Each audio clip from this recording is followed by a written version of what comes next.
You're watching Open Agenda. Here's our host, Joe White. Welcome to Open Agenda. I'm your host, Joe White. In the studio with us right now is Dr. Joe Venosa from Salisbury. Thanks for being here. Thank you. Mr. Melvin from Fruitland. Thanks for being here. There's some topic of debate about ranked choice voting in the Salisbury City Council at their last legislative meeting. And I want to ask you too about that and also how this is not addressing the appointment reform that a lot of folks have asked for. Trish, you have some concerns about this ranked choice voting, right? I have concerns. I know in theory it can be very good and fair, but then there's the practicality and the cost issue. So we need to explore that. And Joe, it's come up that if we did a citywide runoff, it could be $85,000. This is something that might be talked later if they start to proceed with it. But at the end of the day, right now, where they're at is talking about putting out a survey, hosting a town hall, and having a discussion where they may be a little bit off topic. Right? Well, and they don't even have a consensus from what it seems at the last council meeting. I don't think they even know what they're doing yet as a body. Well, I'd like to bring in Joe Scafino, and I want to get a little bit of the sense of what was said at the meeting. And then if you would come back in, I know you're a City of Fruitland resident, but I want to get your feeling because you don't have a dog in this fight just like me, but you could bring some levity to it. Sure. So stay with us. When we come back, we're going to bring in Joe Scafino, and we're going to ask him just what he saw at the last City Council meeting. Welcome back to Open Agenda. In the studio with us now is Dr. Joe Venosa from Salisbury, Joe Scafino from Salisbury. Thank you both. Want to talk about the Salisbury City Council. There a lot of topics came up at their last legislative and open work session, and I want to break a few of them down. Let's talk about the ranked choice voting, because it does seem like this is something they're going to consider, although we don't have a lot of details yet, right? Ranked choice voting is an idea that there's some special interest groups spreading it around the country. It's used mostly in primary elections, not general elections, because primary elections are where you have multiple crowd. Generally not used in general elections. It's also not, I'm sorry to interrupt, but it's also not used in elections that are inherently nonpartisan. Well, and I'm going to tell you, to me, that's the question I have. I mean, Salisbury doesn't have partisan elections. Exactly. Right? So is this just because some folks aren't happy with the results of who's been elected? I mean, is that what we're looking at here? The mayoral race is exactly what in fact, the mayor basically said, it's about me. There's only one race in this last couple elections would have applied. It was my race. It was the mayor's race. So the whole idea that you're propping this up is got one word, not sentiment, not constituent involvement. It's complete fiction. Politics. But the fact that you're saying this like you're saying it like, it's a lot of people, communities are using it, and I've heard from my constituencies. You and I both know that's not true. And I'm not trying to call you a liar. But what I'm saying is, I talk to intelligent people. We're not going to name. I talk to intelligent people every day. They don't even know what ranked choice voting is. So the idea that you have people calling you is it's utterly ridiculous. So let me just say it this way. The reason behind this is clearly politics, and you're trying to whip up people to support your cause that, it's silly. So just because it wasn't a public discussion, this was something I had brought to both the previous mayors when sitting down with them in meetings and asking and talking to them about things that I would like to see the city pursue. But what's interesting is, somebody else who was in the mayoral race who lost, Jermichael Mitchell, has come out against the ranked choice voting. So even people who were on the losing end of the mayoral race are not all inherently for ranked choice voting. So it seems to me that there is a very small group of people who have kind of maybe planned this push over the last few months, and I think now they believe they can try to execute that plan. But I actually don't think it's going to happen. Well, and then there was some public debate through public comments about whether this should be a referendum or this should just be passed as a resolution. I mean, it should be a ballot issue and let the voters decide if it comes to that. I actually think that's a good sort of compromise approach to it, is let the people of the city determine that rather than, a small number of elected officials who maybe have had this in their mind for a long time. We keep hearing from some elected officials on the city that a lot of constituents are asking about it, and yet no one spoke out dramatically in favor of it at the last council meeting, at least beyond, the idea of putting it on the ballot. Yeah. I have not heard anything about a problem with the elections and knew nothing about election reform until Councilwoman Gregory and Blake brought it up. I think if you're going to send a survey out, it just doesn't start with the way it was. It should start with, would you like to see election reform? Yes or no? So why I recommended the survey is because it was those two, Angela and Michelle, kept saying that people calling them and suggesting it. And so I wanted to see how many people was contacting them to suggest it, because nobody's called you. No one's called me. Has anybody called you, Melissa? Nobody's called us. So I was kind of confused. So I said, let's do a survey and see how this is going to go. So how does this relate to the survey? Is the survey based off of them reaching out? Because, I mean, they're going to have a town hall in March. So is this to gather that information or what? The survey, I think, is a dead letter. I think the idea of the survey is buffoonery too. They can be stacked. You can get multiple responses from the same person or a small group of activists. Doesn't really mean anything. The only objections that were significantly stated here at the podium the last few meetings have been about the appointment process. Let's address that. Okay. That was a public comment. A number of us got up and said it's a complete waste. I have a marketing degree, my undergraduate. But and one of the things in marketing are direct mail campaigns, and the average response rate is 2%. So it's hard enough to get anybody to respond, and then when you're only going to get a 2% response rate, it's a pointless exercise. Well, we also heard from some public comments that in the last time they had a survey, that some folks voted multiple times. Exactly. And I'm going to tell Exactly. you, one of my biggest fears is voter fraud. Yeah. And then it's like, and I know it's a survey, it's not an election. Right. But then you're actually almost creating a situation where, like, yeah, we know we're going to get some skewed numbers, right? Well, it kind of would be funny, right, hypothetically, if in a city where you only had, 3,000 people vote and you had 5,000 respondents for ranked choice voting, that would be the tip-off as to whether or not those surveys are compromised. There's some of us who think that we've seen that in other elections as it is. So, I want to just add too. One of the council members that's promoting this ranked choice voting, she said that multiple cities and counties in Maryland have it, but that's not true. Only 2 cities in Maryland have it, and a number of them are looking at it. So I think it's disingenuous to say that a lot of Maryland cities and counties are doing it, because there's only 2. and I think Sharon DeShiel, Councilwoman DeShiel, she tried to clarify some of that. But it needed to be more clearly stated so that somebody picking it up who knew nothing about it would still be able to take the survey. Yeah. And again, I don't think it's an unfair intellectual discussion to have as far as how the city wants to do the elections. I think the concern that a lot of people, at least I have on this, is the timing is highly suspect, and the framing of it as some grassroots demand versus, I would appreciate more anybody on the council getting up there and say, this is what I want to do, this is what I would like to push, and I would like to convince you of that, rather than be given the narrative of, well, there's this groundswell of support that people are yearning for that they've never mentioned at any point in the previous years, and now we're just bringing it up. So what folks did bring up is reform on appointments. Yeah. Exactly. So is this like the whole distraction thing? And there were comments made about that. Like, hey, look, don't cloud this with appointment reform. We're not asking for election reform here.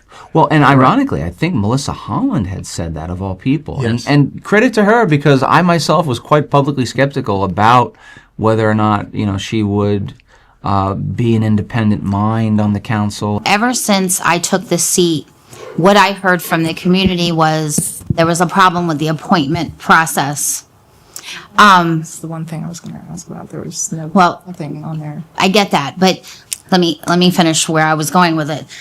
So I've heard there's a problem with the appointment process, And now I'm hearing we're looking at a complete election reform.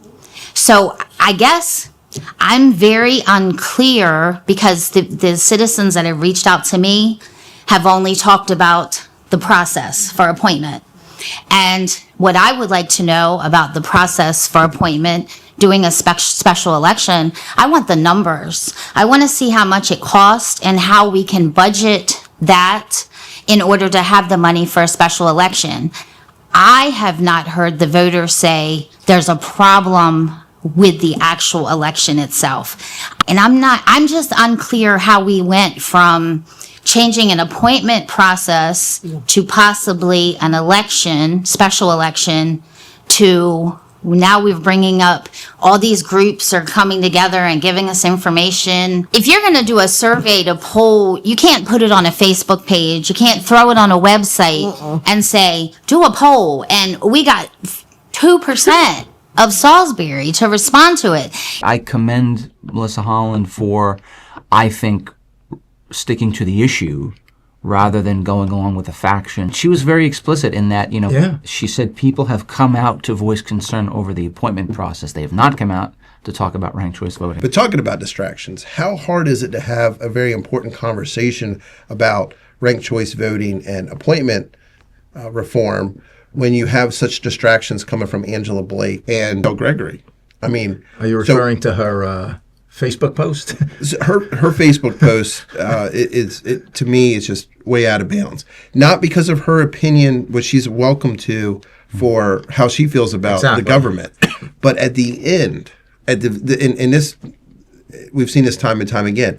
Your opinion matters, but then when you say, okay, if you don't agree with me, and I can't even repeat what she said, then you're not with me. Or you're against me. You're against me. That to me, that's not representative of your constituency. Yeah, there's certain boundaries as an elected official. Everybody has free speech, but an elected official has to be a little more discreet in how they express their own personal opinions. I get that, and I generally concur. I think the argument that a lot of people are making and can make is that we're in an era where certainly, the current president and other politicians throughout the country routinely do quote-unquote worse things on social media or in public action, and so why go after her? Now, I want to be clear on this because I personally kind of have a history with this approach of Miss Gregory. She does make TikTok videos that I think are designed to either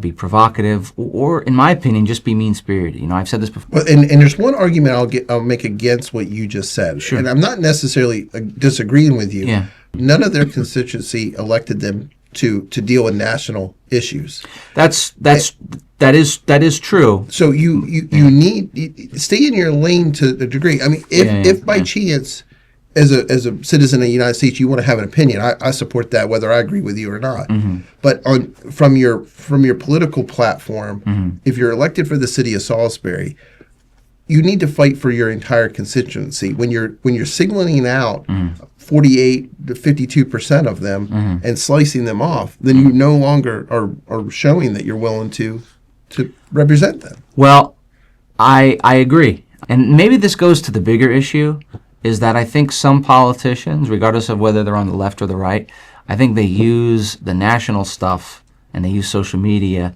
to inflame their own political followings. I felt like Mayor Taylor's press release tried to hit the reset button to get Salisbury focused back on themselves. And so one other distraction that came up, I mean, President Angela Blake cited that, hey, we have the police here in the back. And before we get to the pledge, I want to review one more thing on the rules of order before we get into tonight's session. Page 7, under the public comment and participation part, spills over to page 8. Any person making personal, impertinent, or slanderous remarks or who becomes boisterous in any manner and disrupts the meeting while addressing the council may be warned by council president and, if necessary, requested to leave the meeting immediately. In addition, just so the people who aren't in chambers and in the public know in general that the city police are scheduled to be in attendance at every scheduled council meeting. Is that what we've come to when it comes to public comment? Yeah. You know, I sent a letter to the city council, and it has to do with public comment, because I also addressed it with the county council. So it was kind of fortuitous that the issue came up at the city. So I copied them on what the law is on public comment, and a council meeting is considered a limited public forum, and the rules and court decisions have said they absolutely, in a limited public forum, can set parameters. They can, so in a way, what she says in the beginning is she's allowed to do. For example, they can say, look, we're going to, public comment is for agenda items or anything related to the city. Or for the city business. If someone gets up there and wants to recite the Lord's Prayer, or somebody wants to get up there and talk about a national issue totally unrelated, that can be restricted. But it has to be laid out in rules prior so that the public is aware of it. She can't just get up there and, like she arbitrarily did with that Mr. Smith, who, even though I disagree, like we say, he has the right to say what he says. Is this the say anything part? Last time I was here, the Salisbury City Council game show was in full force. I see that Steve Deshaun Daddy Harvey was self-deported back to where he was living. We're not gonna get into that. If you have anything pertinent to what we're talking about or anything that's not. So you are restricting my speech, is that what you're saying? No, I'm saying that we're gonna follow the rules of order that I The rules of order are restricting my speech. Okay, we're gonna follow the rules of order, and can you reset his time? I'm gonna reset your time for you, okay? Okay, pick it up where I left off. My understanding, it was not the Salisbury. And congratulations to the buzzer lady, Vanna Angela Blake White, who was promoted herself with the help of her two comrades to the city council president. And now we have a new addition to the Kamala sisters, Holland, Blake, and Gregory. Okay, we're not doing the name calling, okay? It's not name calling. Okay, this is the part that we're not gonna do. We're not gonna do that this time. We're not getting into this. So you're restricting my speech again, is that correct? I'm following the rules of order. Are you restricting my Any person speech? making personal, impertinent, or slanderous remarks. It's not or pertinent become and boisterous personal. in a manner that disrupts Who the meeting. are you to while addressing the judge council. what the public wants to hear? Okay, this is your first warning. Okay? Thank you. And this is your first warning that you are restricting my right to speak. Okay, no name calling. If you don't like a policy. or if It's you a don't like- description. It's not name. A name If you is if don't- I called you an apple. If you don't like a policy or procedure, you can talk about that all day long. That's what I'm Name calling talking and being about. slanderous is not. With is an not permitted. analogy. Okay, May I define a Kamala sister? no, that's not appropriate. Okay. Well, it's not, in other words, you were not you were an appointed official, unelected, not voted on by the citizens of the electorate. That's not true. In 2019, I was appointed for 10 months, and I've had 2 elections. You just said you were appointed. I was appointed in 2019. Doesn't You said- matter. You all were appointed before you were elected. Okay. Correct? Okay. I am not surprised, since they are Democrats who like to endlessly cry democracy, yet with procedural rule operate more like a communist form of government than a republic. And one more time, America is a republic, not a democracy. They love the misinformation label for everybody else, but of course not themselves. She can't just say, oh, that's not allowed. Well, where is it?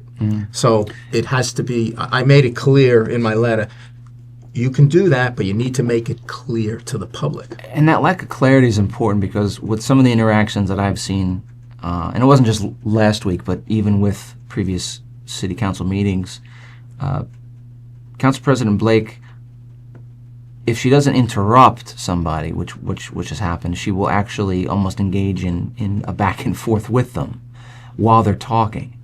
Even if it's factually incorrect, you usually don't see that in these kind of venues, and I don't think you should, and she could always clarify at the end, but I think part of the problem is that she herself doesn't really know the rules that she, I guess, wants to enforce, to your point. It's very disappointing. It was very problematic when you go to that meeting, and one of the first things she says is essentially, hey, we have 2 police officers here in the room, just in case you get any ideas. And we were there for almost the entire meeting. They sat there and they, and again, they were required to be there, obviously. But I'm thinking to myself, that's 2 police officers that could be out on the street helping to solve a crime, or prevent crime, or, engaging in community needs. Like, why are they there? Like, are we at the point where the city council president now is going to have just designated law enforcement there so that she feels comfortable? Yeah, is she in fear for her life? No, I like the extra security. What I don't like is when you frame the extra security as a threat. Yeah. And I'm not saying that she did. I'm saying she came very close to it. Especially,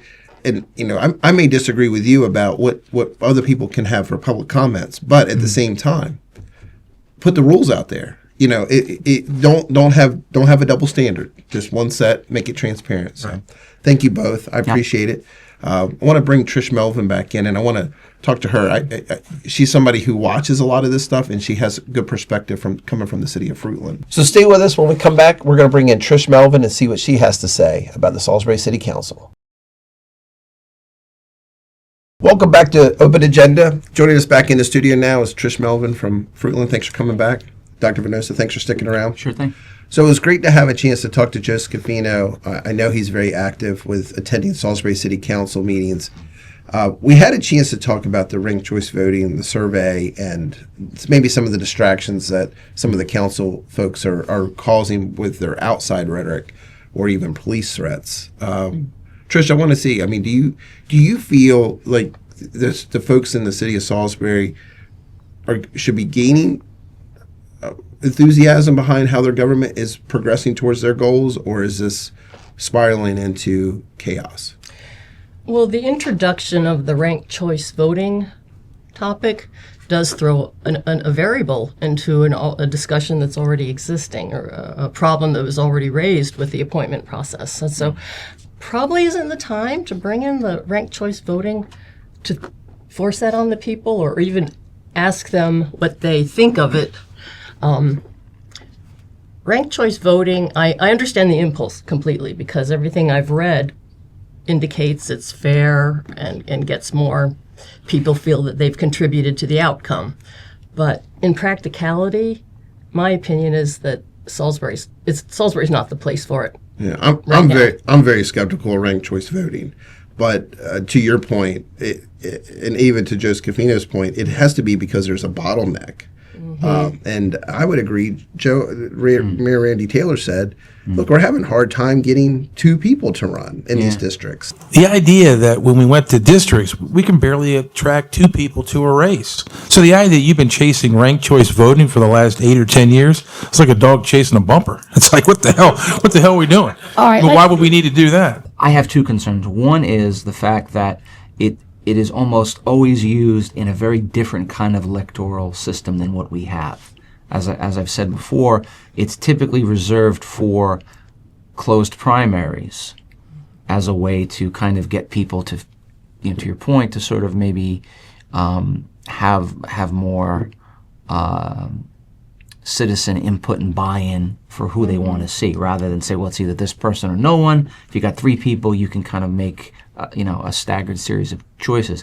I think that's fine in a partisan primary, but we don't have that in Salisbury. Well, and I want to go back to that point. I don't want people to lose sight. Right now in the city of Salisbury, you don't even have partisan election. Right. So, before Deshaun Dowdy resigned, we were starting to hear rumblings that they were going to go back into a primary system, a partisan primary, which in Maryland is a closed primary. Yeah. So what is this serving, and are we just distracting from getting to the appointment?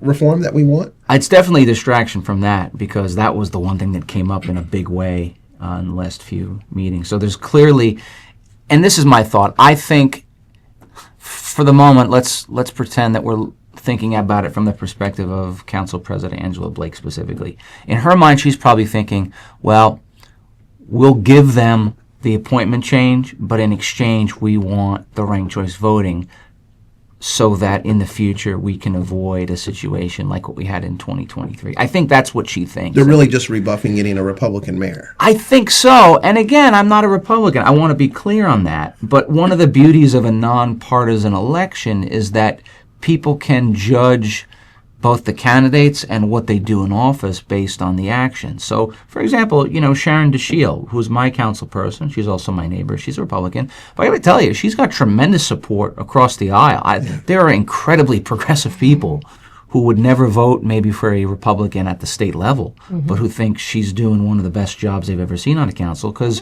she studies the issues, she reads the documents, she knows the process. She's also boots on the ground herself. She and Miss Jackson, again, Miss April Jackson as well, Democrat, different part of the city, but they're both boots on the ground.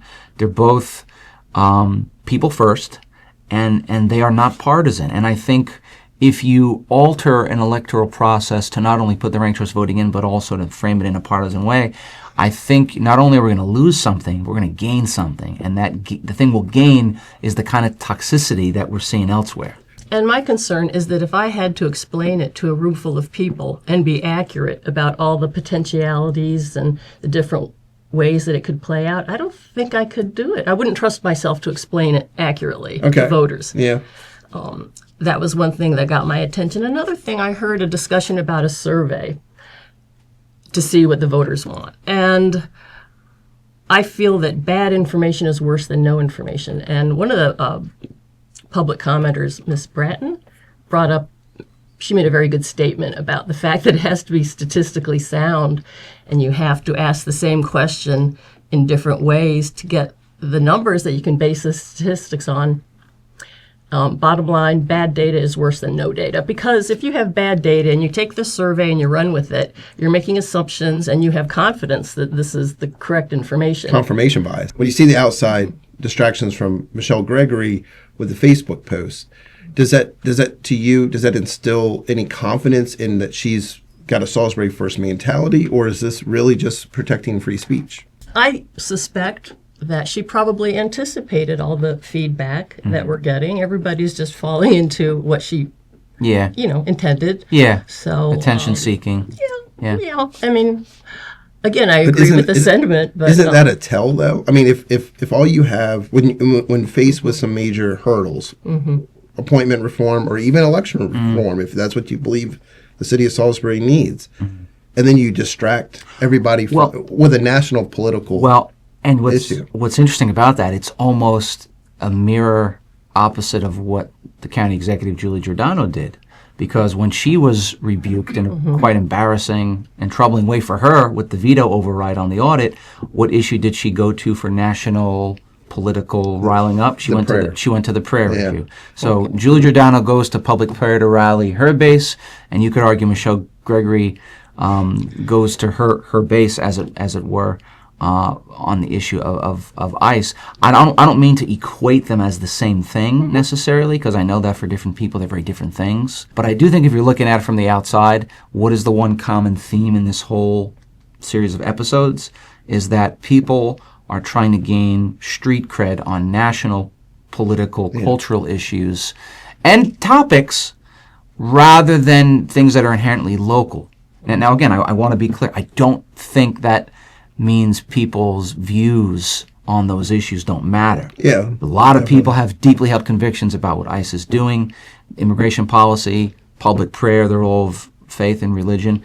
I'm not saying that doesn't matter, but I think in both of these instances, the issues are being used quite cynically by local politicians for purposes that don't really help the regular people in either the city or the county. See, I have to say, I lost track of that timeline because since I don't do Facebook, it was days later, and I heard about this post and I sought it out. So I don't know in the timeline where that post was made in relation to the discussions of voting and appointments. Well, thank you both. Thanks for your insight. Appreciate you being here.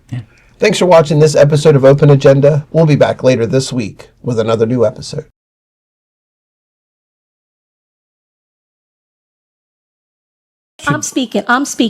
I'm speaking.